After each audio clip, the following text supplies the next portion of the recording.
Mode d'emploi, comment manipuler l'information pour coller à la propagande israélienne. Ici, nous avons un article de Libération qui nous dit « Guerre, mort à Gaza, l'ONU cesse de relayer les chiffres incohérents du bureau de presse du gouvernement du Hamas ». Et beaucoup par malhonnêteté se sont arrêtés au titre. Pourtant, je vais vous le montrer dans quelques secondes, l'article ne remet pas en question le nombre officiel de morts à Gaza.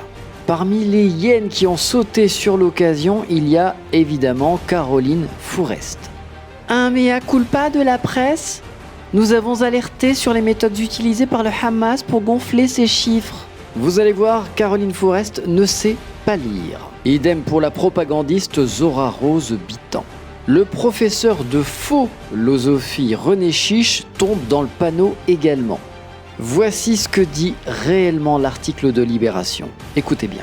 Contrairement à ce que de nombreux commentateurs affirment, cette modification dans la présentation du bilan n'implique pas, selon l'ONU, une révision à la baisse du nombre de victimes estimées, lequel demeure proche de 35 000 morts depuis le 7 octobre, sans compter les personnes sous les décombres. Ça veut dire donc plus de 35 000 morts. En réalité, ce qui est remis en question, c'est qu'une seule partie des victimes a réussi à être totalement identifiée. Idem concernant la répartition des victimes. Donc, non Caroline, non René Chiche, les chiffres ne sont pas revus à la baisse. D'ailleurs, Benyamin Netanyahou évoque lui-même 30 000 morts.